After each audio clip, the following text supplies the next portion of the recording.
यीशु जी प्रभु जी रखना मेरा ध्यान, हम तो बालक है नादान। प्रभु जी रखना मेरा ध्यान, हम तो बालक है नादान।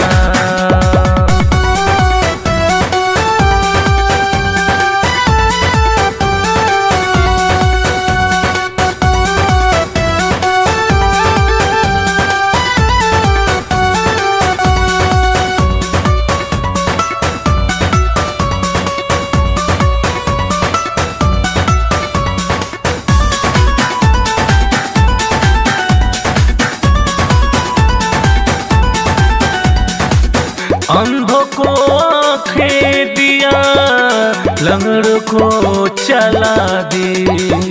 लाजर तो मरा पड़ा था, उसको तूने जिला दी।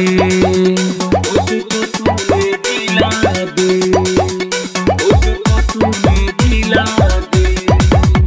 अंधों को आँखें दिया, लंगड़ को चला दी। लाजर तो मरा पड़ा था, उसको तूने जिला दी। तू धरती पे आया मेरे लिए, तूने कष्ट उठाया मेरे लिए।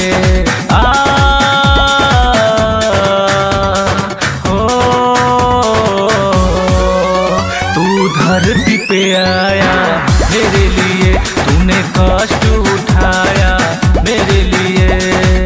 हम सब पापियों के लिए तूने दे दी जान। हम सब पापियों के लिए तूने दे दी जान। प्रभु जी यीशु जी प्रभु जी रखना मेरा ध्यान, हम तो बालक है नादान। प्रभु जी रखना मेरा ध्यान, हम तो